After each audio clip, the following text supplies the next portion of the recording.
بسم الله الرحمن الرحيم الحمد لله رب العالمين والصلاة والسلام على نبينا محمد وعلى آله وأصحابه أجمعين أشهد أن لا إله إلا الله وأشهد أن محمدا عبده ورسوله أما بعد. Continuing in our reading of the book الثلاثة الأصول وأدلتها, the three fundamental principles and their evidences.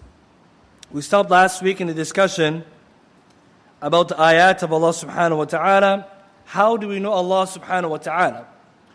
And the Shaykh al-Islam, Muhammad bin Abdul rahimahullah, he mentioned that we can know about Allah through His ayat, His signs, وَمَخْلُقَاتِهِ, His creation. Now, he moves on to the next chapter, discussing al-ibadah, worship. And as Muslims, we have to know mafhum al-ibadah, the concept and understanding of ibadah, because it affects the way that you worship Allah and the way that you understand what is upon you and what is actually worship.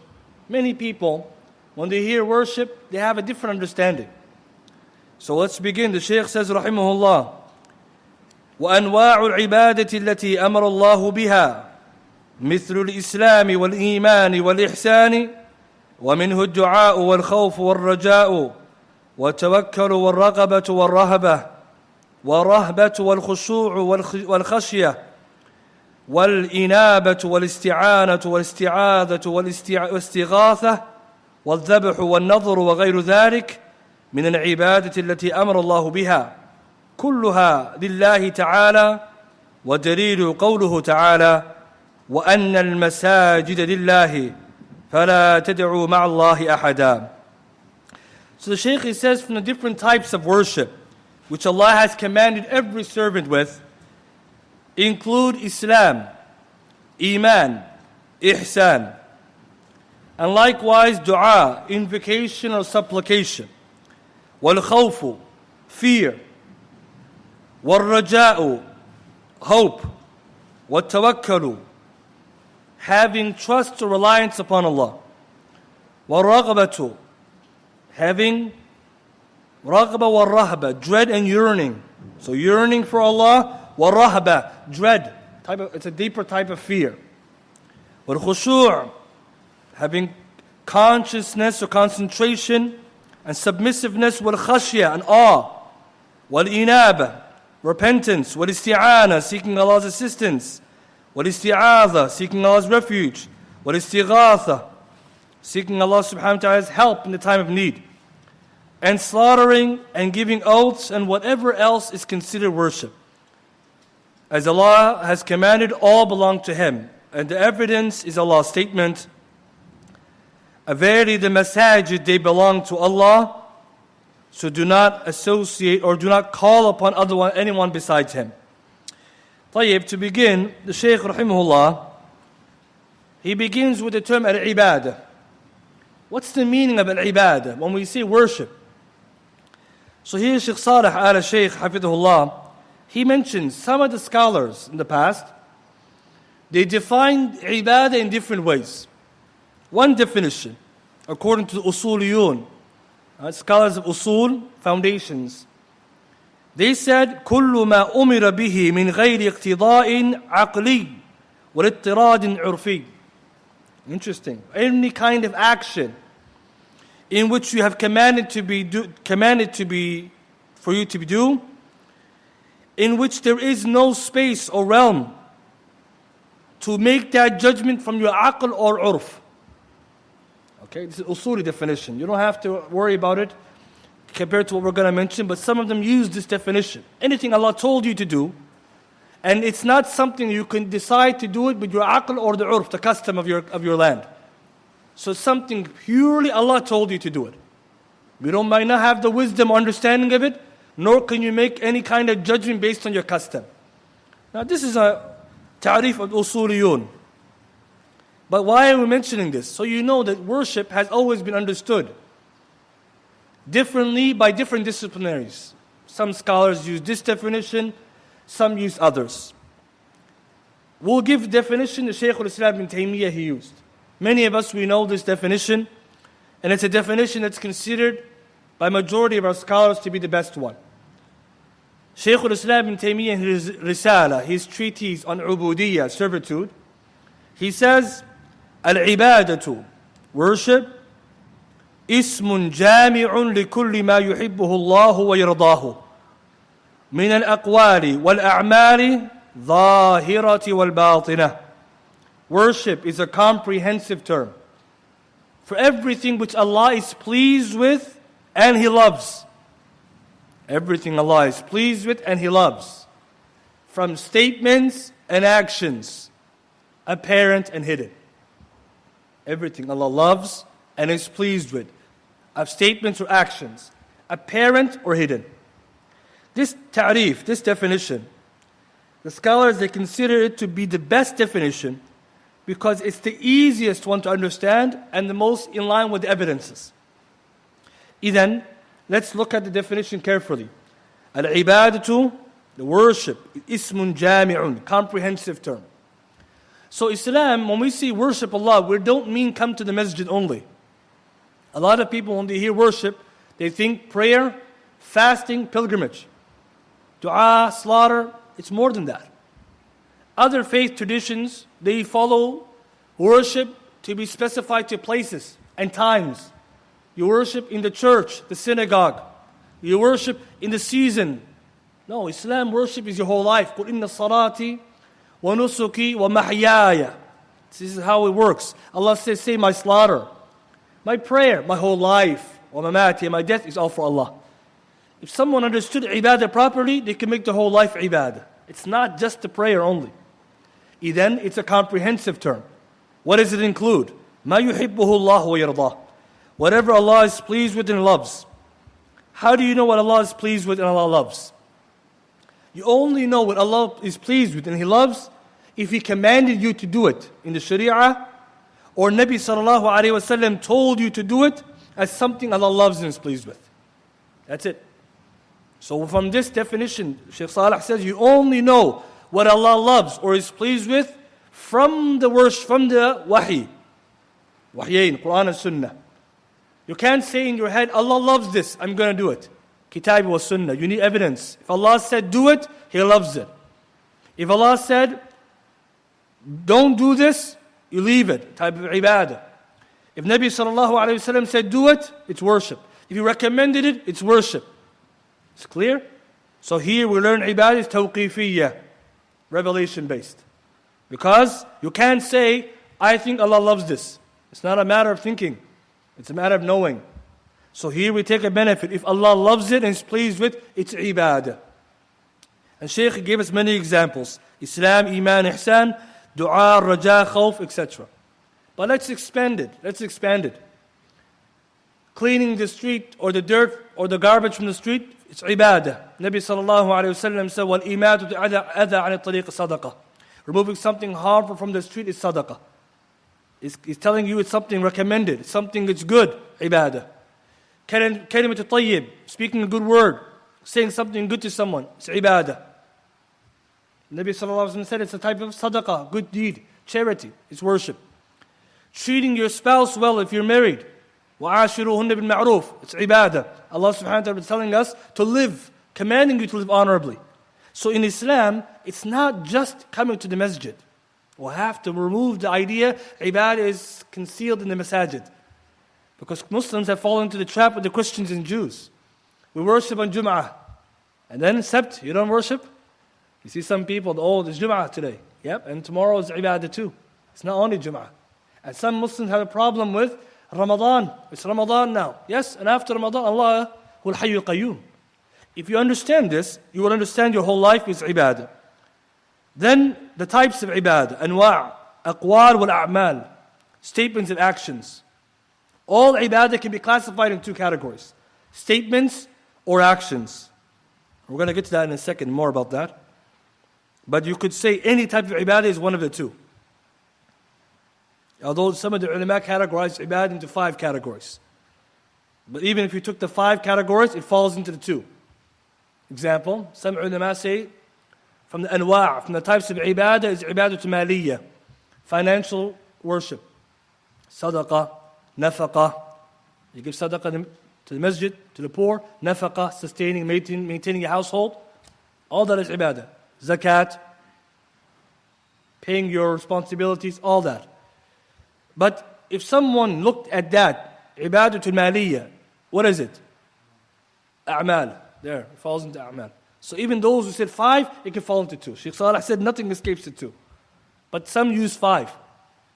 Right? So you can, if you see this in different books, you can make it make sense. Zahira wal batina. Apparent and hidden.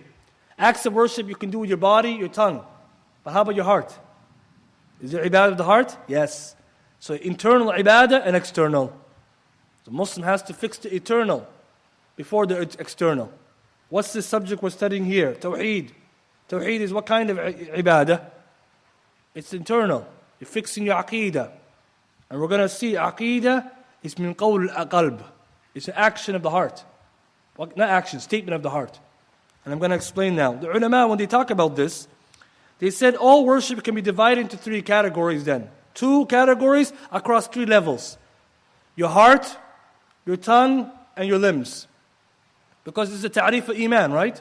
What's iman again? Anyone can tell me?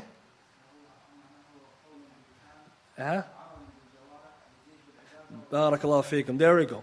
Iman is the ta'rif. This is important. Every Muslim has to know. It's the i'tiqad, the beliefs in the janan, the heart, awalan. And then we have aqwal and the statements al-lisan, the tongue. Then the a'mal, the actions are the jawarih al-arkan, your limbs. It goes up with يزيد بالطاعة, with good deeds and obedience to Allah, وينقص بالمعصية. You do bad deeds, disobedience, it goes down. Those 3 levels are crossed to 2. So every level, heart, statement, and body, has either apparent and hidden. Some of the ulama, when you look carefully, and we're going to read what Shaykh Saalih mentions, it really helps you to understand ibadah is full of different types of worship. Let's start off with the tongue. The tongue, there are statements of the tongue. So statements of the tongue is a type of ibadah. The best of it, La ilaha illallah, Muhammad Rasulullah, Shahada. That's ibadah. When it comes now to your body also has ibadah. Example, salah, zakat, his actions, hajj, etc. And most of what the Shaykh mentioned falls into there. Majority of the ibadat you can say, or the iman, is in the actions, the body parts. And then the heart. The heart has actions as well. And so when the Shaykh said zahira and batina, the heart is where the batin, the hidden actions. The heart, there's 2 levels. Statement and action. And many Muslims, they never heard this before. But the ulama, when they say actions, it's not just the limbs. أعمال القلب وأقوال القلب. And I'll explain briefly because it actually helps you to understand how you can take everything and make it ibadah. So, what are the أعمال القلب? The Shaykh al-Islam mentions some examples. Tawakkul, putting your reliance on Allah. It's an action of the heart. Ikhlas, sincerity when you're doing actions. It's in the heart. Khawf, wal raja, hoping in Allah and fearing Him, in the heart. All that is called أعمال القلب, actions of the heart. But what is أقوال القلب? What are the statements of the heart? Because you don't have a tongue in your heart, right? Or do you? You don't. What does it mean then, أقوال القلب? Shaykh al-Islam and Taymiyyah ibn Qayyim, they say, قول القلب هو الاعتقاد. قول القلب هو الاعتقاد. Your aqeedah, your belief system, that's what's in the heart, that's your statement. Now someone will say, I don't get it. How is the statement of the heart?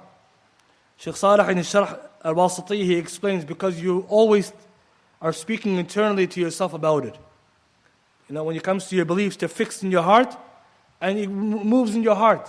Your internal speech, when you're thinking to yourself what you believe in, it's there. So it's called statements of the heart, because even though you're not saying out loud, it's always running inside your heart. It's always there. And sometimes you affirm them in your heart. If you forgot, you have shak, you affirm it. That's why it's called qawl al-qalb.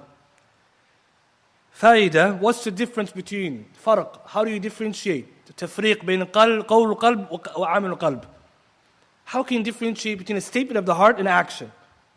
Shaykh Ibn Uthaymeen, in one of his fatawa, he says in Liqa Bab al-Maftuh, if something is in your heart, it's fixed, like your aqeedah, that's qawl al-qalb. It has iqrar, it's firm. Remember aqeedah, can aqeedah go up and down, guys? Is your aqeedah supposed to be changing? No.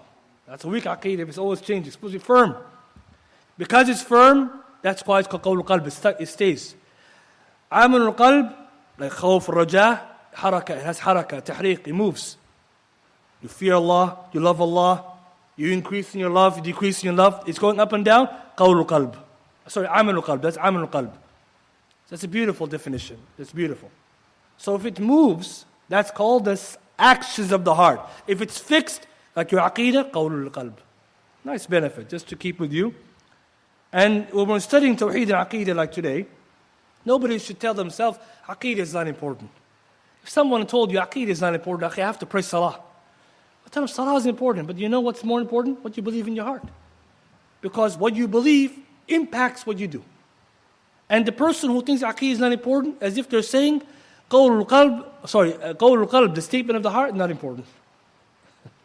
As if his heart now doesn't do actions. Miskeen. The one who says not important. What happened? You don't have any statements of the heart? And it also shows you how we misunderstood, some people misunderstood how to study this deen. Islam didn't come just to teach you what to do, also what to believe. I said in the first lesson, Islam is aqeedah wa sharia. Shaykh al-Islam actually mentions this in Qa'idah fil Mahabba. The religion is it's beliefs and legislation. طيب. Now, before we get into the different types of ibadah, because Shaykh al-Islam, he said Allah subhanahu wa ta'ala commanded you to give all worship to Allah. What are the pillars of worship? Because this is a very, very, very important understanding. If I just told you ibadah is a comprehensive term for everything Allah loves and is pleased with, statement and action, apparent and hidden, somebody may now come to the conclusion, how do I know when something is worship and when it is not worship? For example, how do I know I'm actually worshiping? You need two pillars. Ibadah has two pillars. Number one, kamalul mahabba. Perfect, complete love. Utmost love. That's the first pillar. Number two, kamalul dhulli wal khudu'. Complete humiliation and submission. Worship can only be worship if it comes with its pillars and then its types. Number one, complete, utmost love. For who? Allah. Number two, kamalul dhul, complete humiliation with khudu' and submission. For who? Allah.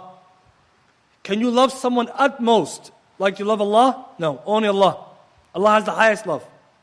And submission, you can submit to people in different ways, but absolute, unconditional submission is for who? Allah.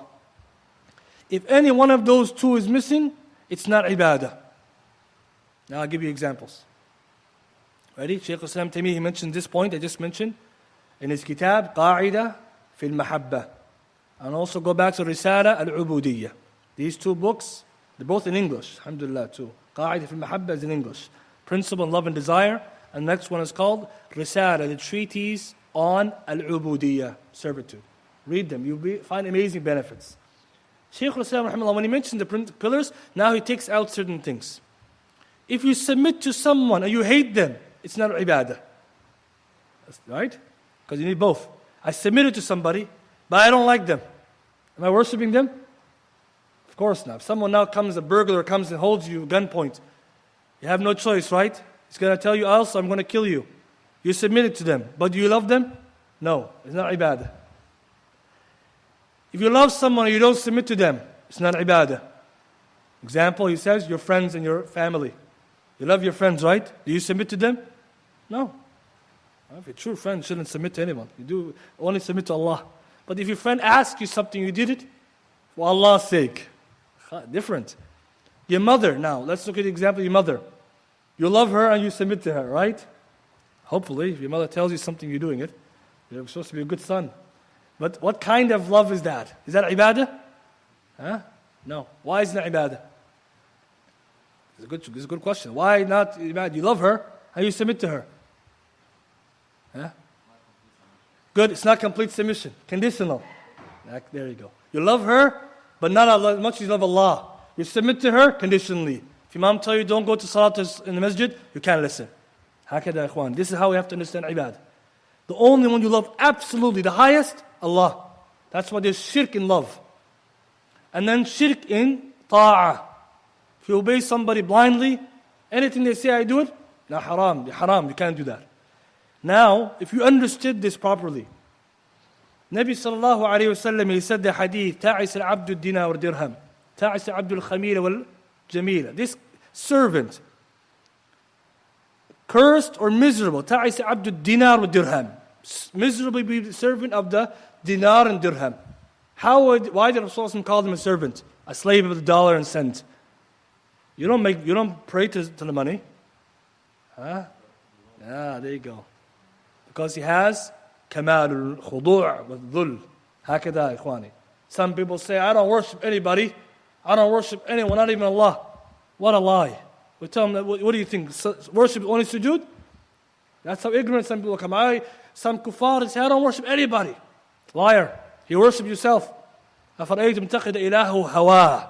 You worship yourself. When your soul needs something, when you need to eat, you do it. You want to do haram, you do it. Servant to the nafs.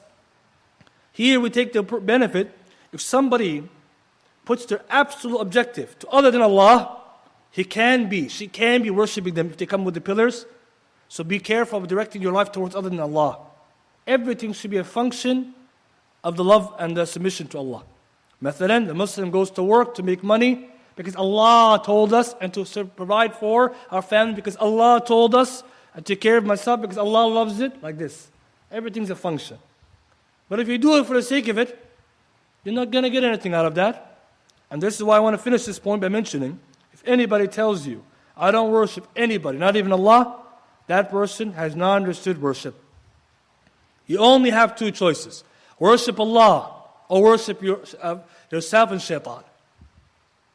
It's very important. Worship two choices. Allah or yourself or shaitan. Or anything else. Not Allah or nothing.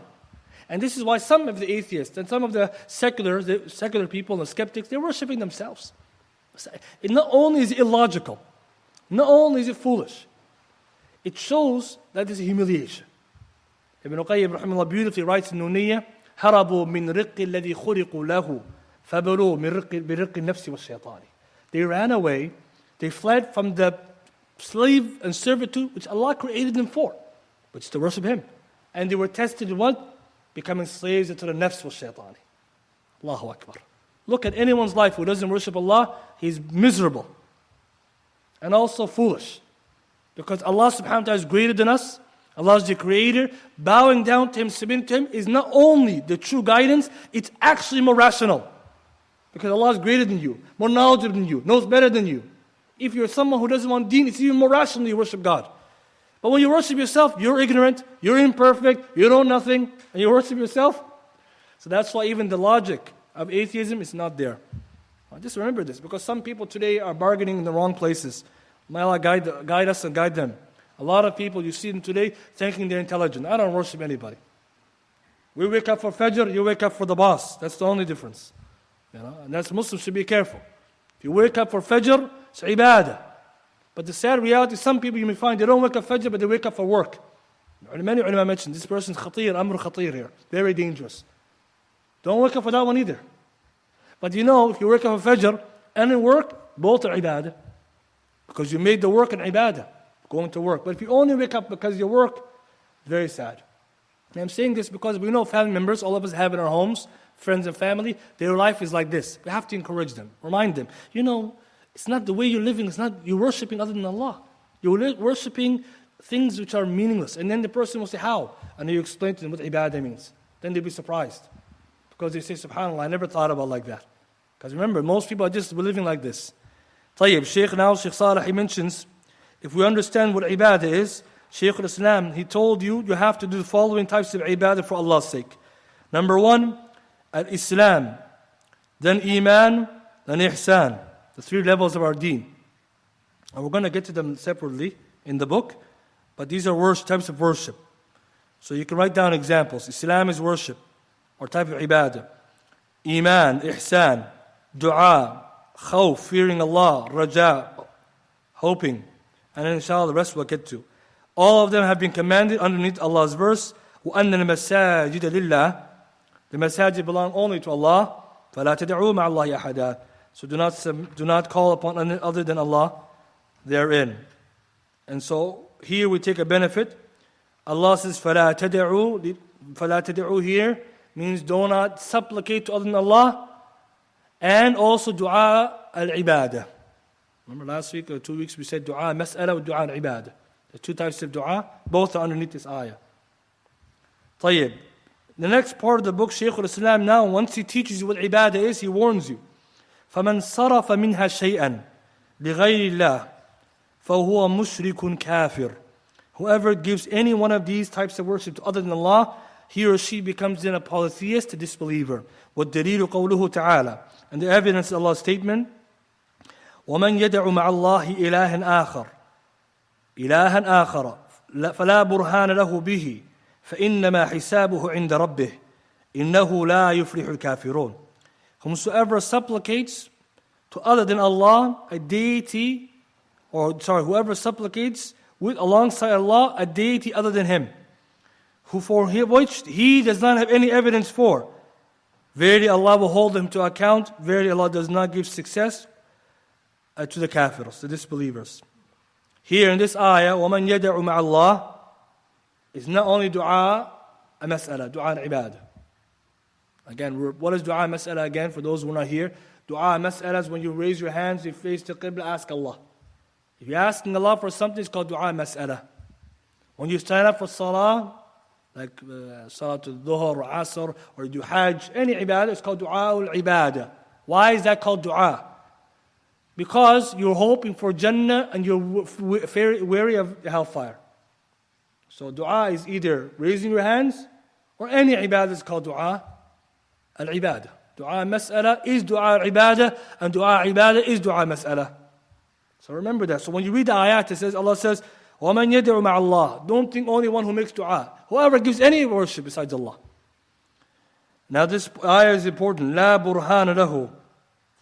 Some people misunderstood the ayah. They said that means if I have burhan, I'm okay. You never have burhan. There's no burhan for it.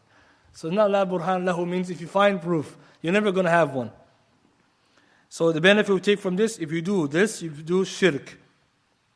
All worship goes back to Allah, only for Allah. Second proof, Shaykh al-Islam says, وَفِي الْحَدِيثِ, it comes in the hadith, الدُّعَاءُ مُخُّ الْعِبَادَةِ.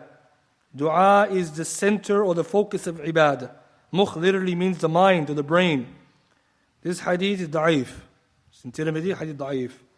So we replace this hadith with the hadith sahih, ad-du'a huwa al-ibadah. That's the authentic hadith. Dua huwa al-ibadah. Hadith Abu Dawood, others, sahih. Dua mukh al-ibadah is da'if, or dua huwa al-ibadah is sahih. So, what's the benefit we take from this? If you were to give worship to other than Allah, you do shirk, and you fall into kufr. We spoke about the other week, what's shirk? Anyone remembers what's the definition? One definition of shirk we mentioned. A good definition some of the ulama mentioned. Shirk is what? There's many definitions the ulama give, but what's one of them? Good, to make a partner for Allah and He created you. Or to equate other than Allah with Allah in that which is specific for Allah. Some ulama use this definition. And for you to make between someone and Allah equal in the khusus, and khasais, in the specific qualities and actions belonging only to Allah. This definition includes everything then. But if you said shirk is to worship, make a partner with Allah and worship, or to believe in a partner when Allah created you, all that counts. All that is the ta'rif. Ulama give different definitions. Now, Shaykh Saalih, he says, the ulama differed in terms of the types or categories of shirk. One group of scholars said shirk is two types. Two types. Shirk akbar and shirk asghar. That's one opinion. Another group of scholars, they said, no, it's not like this. It's shirk akbar, wa asghar, wa khafi. They say three types. Major shirk, minor shirk, hidden shirk. Another group said, no, shirk zahir wa shirk khafi. Apparent and hidden. But if you combine all the opinions, we only have two real opinions. Is it two categories or is it three? Now before we continue, I'm not saying that shirk, all of it is only two or three categories in the meaning that there's not many types underneath the category. Each of the three or two categories has types. Okay, so types and categories are different. So before we get to the types, the category is either two or three. Shaykh Saalih al-Shaykh, his opinion, hafidhullah, shirk is three categories. Akbar, major shirk, Asghar, minor shirk, and Khafi, hidden shirk. And he says hidden shirk is Yasir Riya, a little bit of showing off. Riya is showing off, a little bit is shirk Khafi, because it happens in the heart. Why did he say Yasir Riya? Because Kabir min Riya, a lot of Riya is shirk Akbar. Everyone knows the difference between that? Yasir Riya, shirk Asghar.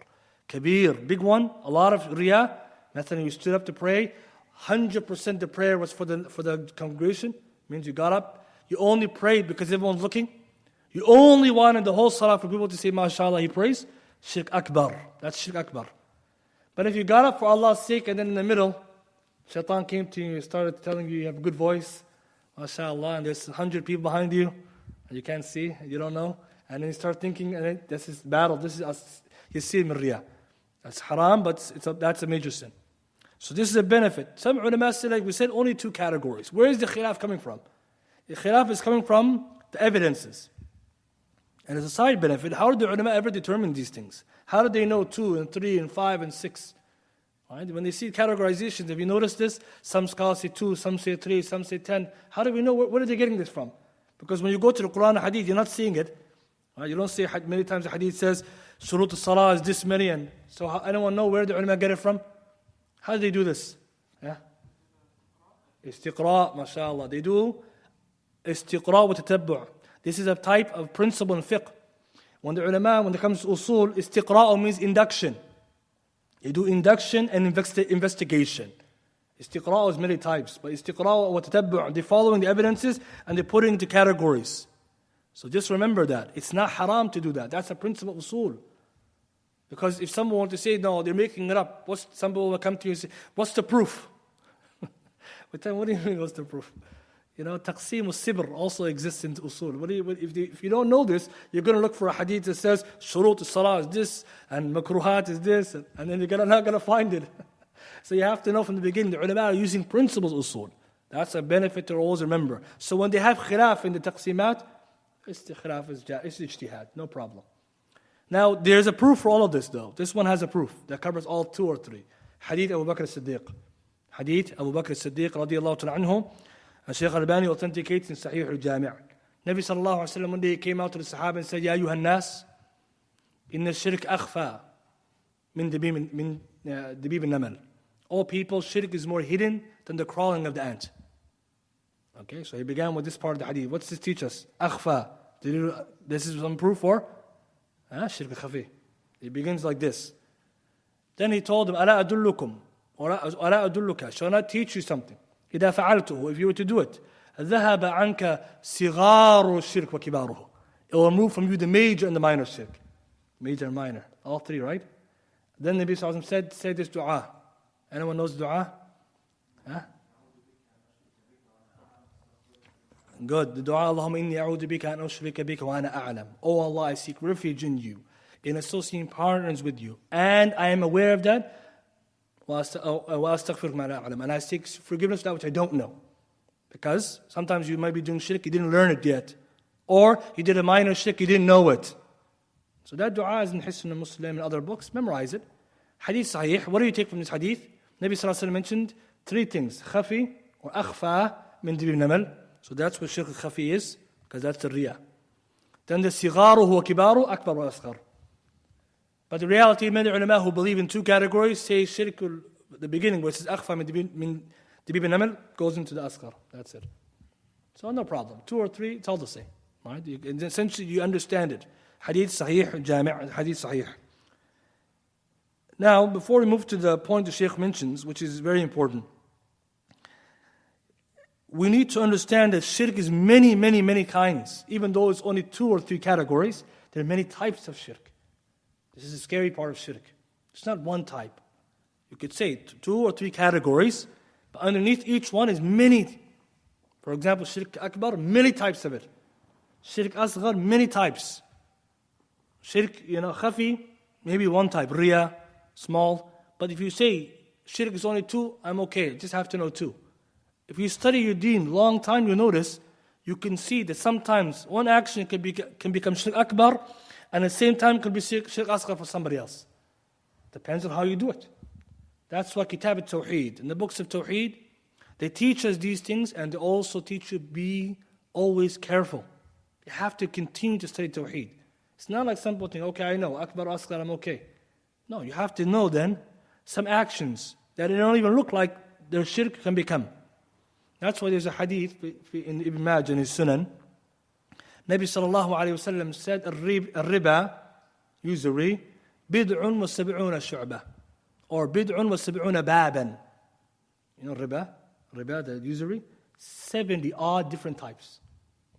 Ikhwani, riba is not a joke. Hadith Umar ibn Khattab Bukhari, he said 3 things I wish I asked Rasulullah about and I didn't. And one of them is the categories of riba. Why Umar was worried about that? Because he becomes the Khalifa, and later on in the suq he has to make sure.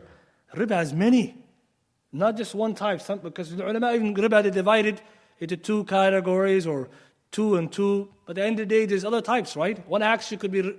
So what do we take from this? Just like riba has many, you have to be careful. Nabi sallallahu alayhi wa sallam finished the hadith, was shirk mithlu dharik. Was shirk mithlu dharik. Shirk is likewise many types. Hadith Ibn Majah, you can find it there in sunan.com. Shirk mithlu dharik.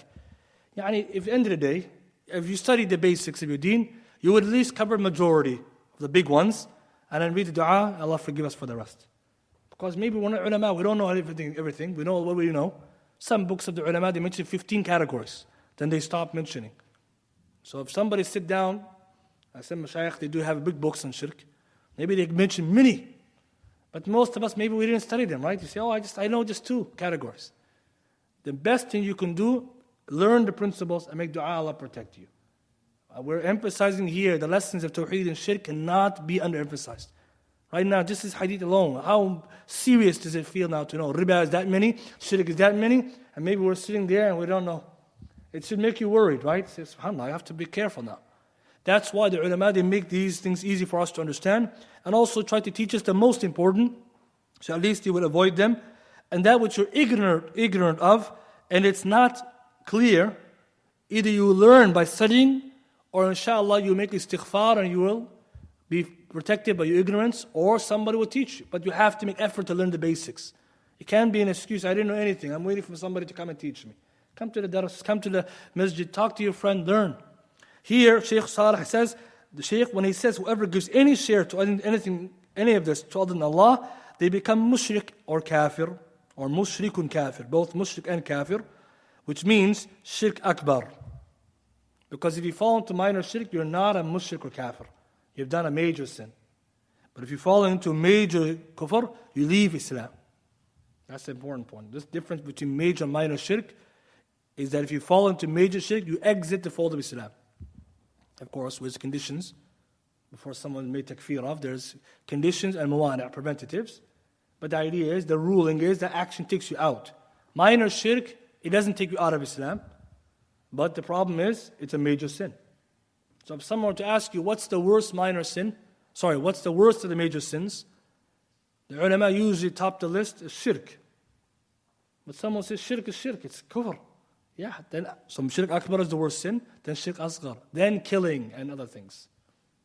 You see, it's very important. If you look at the books of major sins, usually tops the list is killing, right? After shirk is killing, or usually the ulama put khamar or killing, one of those they put usually. Shirk asghar is there. Because even though it's minor, shirk, it's a major sin. So just remember that, minor shirk, major sin. It can be remembered. It's very important. So here the Shaykh is saying, if you did any of these things, mushrikun kafir. Always be wary of that.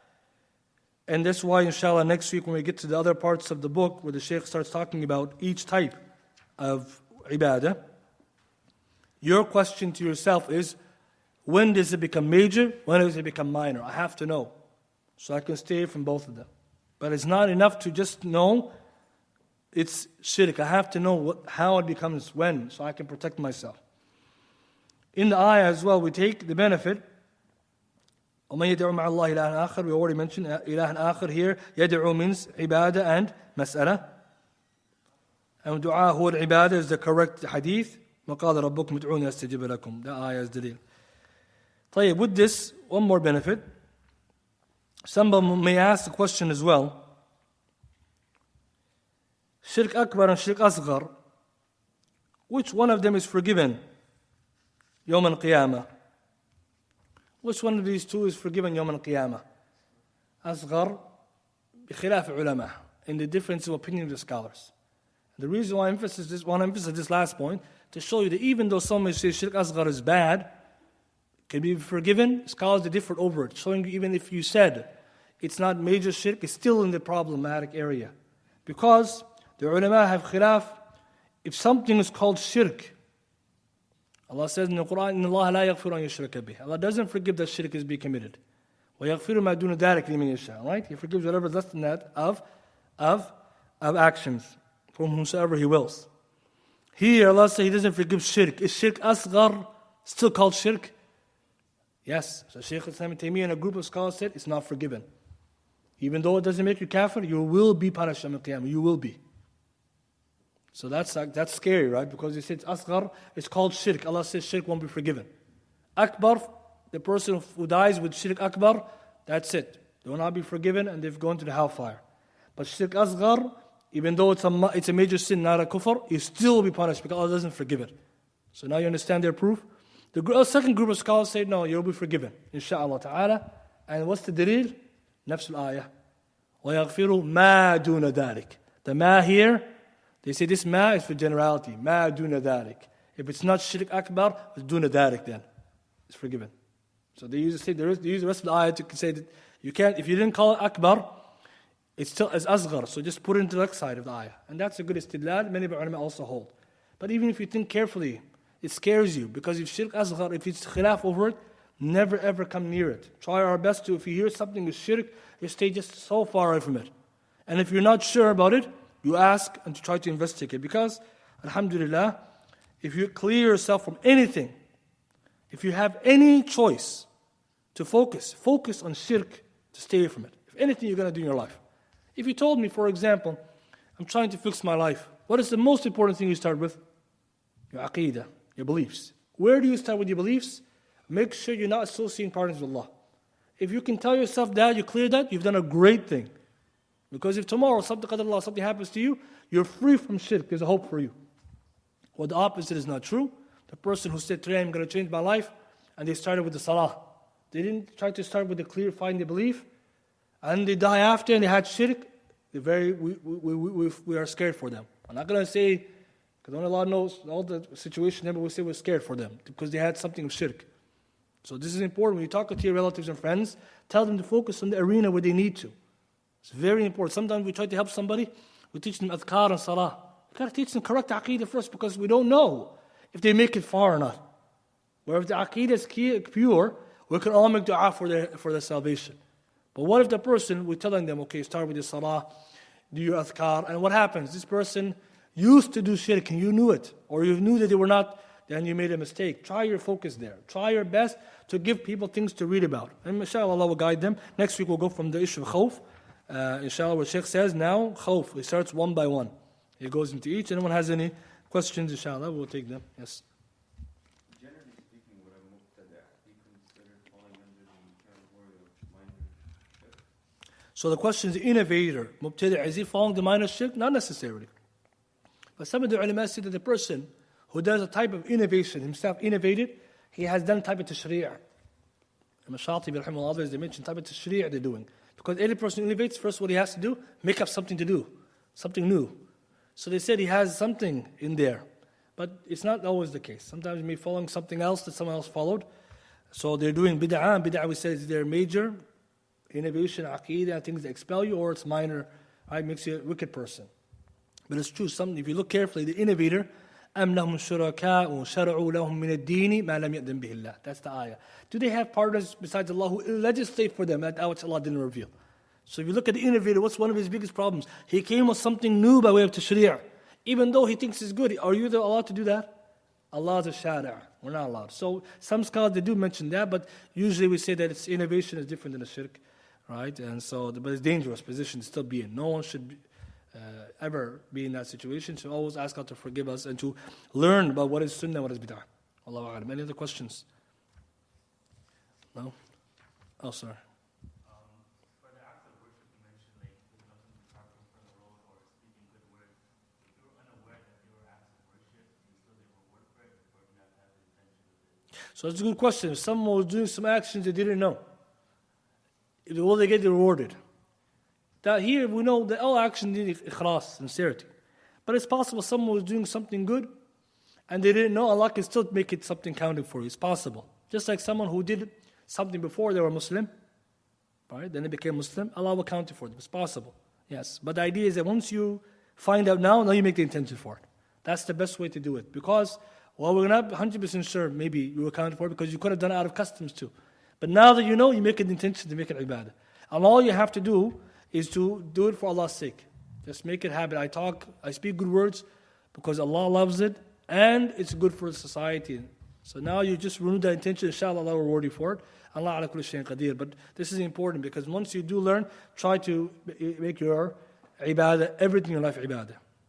Actually, the smart Muslim tries to make everything ibadah, even the mubahat. When you're eating and drinking, you make intention to strengthen your body. I'm going to eat so I can have energy to go to work because I'm going to work because I love to provide for my kids and my family. So that's why you do it. That's how the smart person takes care of their life to make all ibadah. Allah make it easy. Yes?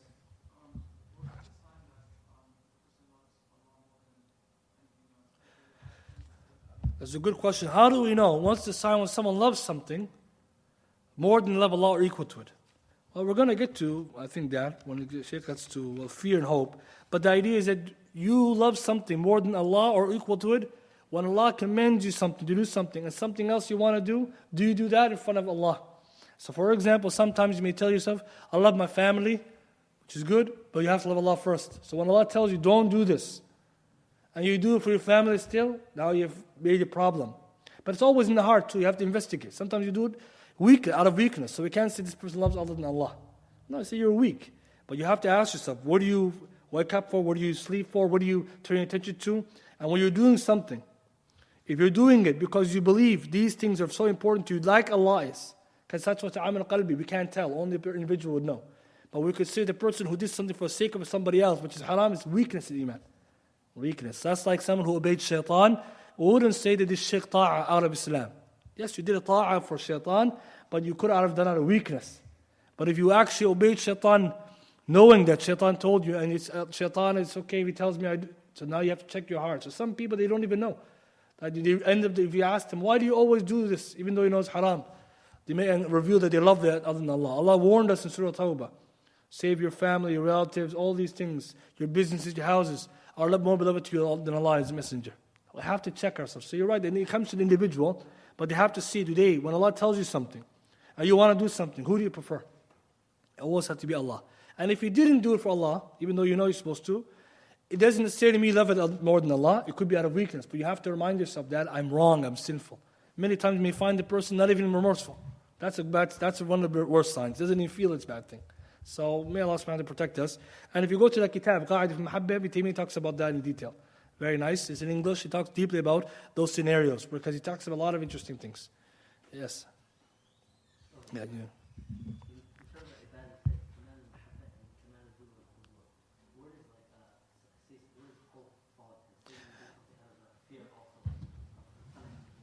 Good. So where does fear fall into the definition I mentioned? Some of the ulama say the pillars of ibadah are three. They don't use these two. They say khawf, raja, wal mahabba. So that's another way of looking at it, where you could say they're all connected.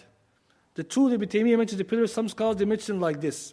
But if you look carefully, mahabba is there, and with mahabba is the raja. And with mahabba also is the opposite, feeling the khawf. Or you could say khudu' has in al-khawf, fear of Allah subhanahu wa ta'ala, you submit to Him. But some scholars use this definition instead of that one. They say, okay, 3 instead of 2. But really, when you look carefully, those who say khawf al-raja, it's not really going far from what Ibn Taymiyyah is saying. Some say that ibadah is ta'zeem, it's to venerate and submit to something. Veneration, submission, and ijlal, and having the ability for it. Some say this. So really, I believe at the end of the day, khawf al-raja is part of ibadah, but you could say type of ibadah. That's the better way of looking at it. Because even that one comes back to kamal mahabba and kamal khudu'. Right? So that again, you might find slight differences. So some say the 3, some say the 2. But Ibn Taymiyyah, what he mentioned there, you might say the foundation. Ibn al-Qayyim used this as a base for all which ibadah builds. So look at khawf al-raja as anwa' of that. This is the base and they're the types. Because how do you fear something? You have to fear for Allah's sake. We'll talk about next week that. How fear is ibadah and what is haram. So hopefully that explains. But you might notice that slight difference in definitions. Some of them, when they go pillars, they mention different. But yeah, so I would say, to summarize what I was saying, Kamal Mahabba, Kamal Khudu' is the foundation, the pillars, and then Khawf al-Raja are types of worship based on that. Right, Wallahu a'lam, yes. So how do you make dua to Allah and not visualize anything? So this is good. How do you make dua to Allah and not visualize something? So we know as Muslims, we're not supposed to visualize Allah. And that's one of the things that is dangerous. Sometimes we come to our head, we might thinking, we're thinking about Allah, we're thinking something. Essentially, whatever falls into your head, it's a qa'idah. Whatever falls into your head, if you visualize or shaitan comes to you to think this is Allah, فَاللَّهُ غَيْرُ ذَلِكَ. Allah is other than that. So the idea is that you shouldn't. When you're making dua to Allah, you're focusing on what you're saying. You're focusing on His beautiful names and attributes. You're focusing on that which you're asking Him, knowing that Subhanahu wa Ta'ala is going to answer you. So the idea is, you're right, when you make a dua, you're not thinking about Allah. You're focusing on what you're saying, and you're calling to Him by His beautiful names and attributes. Because while we have not seen Allah, we know Him through His names and attributes. We know who He is by His qualities. We know through His actions. It's very important. Not everything you have to know through seeing. You may also may know something through its qualities or its effects and actions. So that's the way you do it. And whenever that doubt comes to you in your head, something, for example, some people, they think Allah and shaitan may bring something to your head, just say A'udhu billahi minash rajim, because this is a type of way to mislead you essentially. Because some people have this in their head, they think something, A'udhu billah. You want to held accountable. Something appears in your mind without your control. So what you do, you just dispel it. It usually comes as any doubt. Like for example, even when you're in your sleep. Right? Sometimes some shaitan may come to you and say, I'm Allah.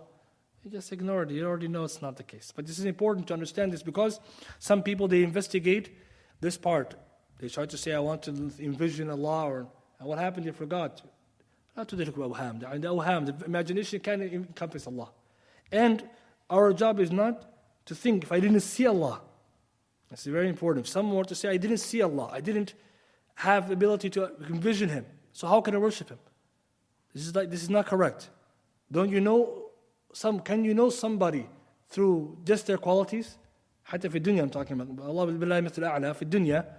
Do you have to see someone to know them? Nabi sallallahu alaihi wasallam, do we ever see him? And how do we know him? It's akhbar, athar. This is very important. Some people think, I want to see Rasul sallallahu alaihi wasallam. You can see him as your dream. But what's most important, knowing someone truly is this way. So this is one way to also protect ourselves to let our mind wandering. But you're not held accountable if something came to you in passing. Just let it pass and seek refuge in Allah subhanahu wa ta'ala. Because this is one way shaitan gets to people.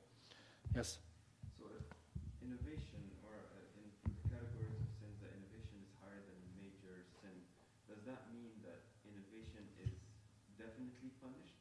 Or innovation is from the minor sins. Innovation is from it depends what innovation, but major sins we say, to innovate. It's a type of sin that Allah subhanahu wa ta'ala can forgive. Because it falls into ma duna dhalik. Ma duna dhalik is whatever underneath. Here the ma is bil-umum. So it means if someone did a bid'ah, it's very important as Ahlul Sunnah we understand, we don't say the person who's a mubtadi', as long as it's not the one that kicks you out of Islam, is a kafir. Right? So if someone falls into bid'ah, he's still a Muslim. So he can be forgiven. وَيَغْفِرُ مَا دُونَ ذَلِكَ مِنْ يَشَاءُ. And so obviously for Allah whom Allah wills. But that doesn't mean then that the individual is scotch-free. No threats. We know there's threats already for them. For example, not drinking from the hawd, the Rasul's water tank Yawm al-Qiyamah. That's one of the punishments that is liable for the innovator. So we take the idea that I assume have that justice. Because sometimes people forget and say, it's what is its category? If it's long, it's not innovation of disbelief. Right? So they fall into the unforgivable. Yes?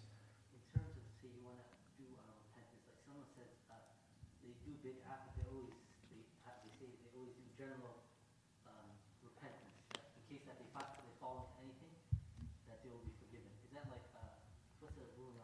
always make general type of repentance, that any type of sin you fall in, whether innovation that. It's right. You can make general tawbah in general. As a Muslim, we're always making tawbah. وَمَنْ لَمْ يَتُبْ فَأُولَٰئِكَ هُمُ الظَّالِمُونَ. Everyone has to make tawbah.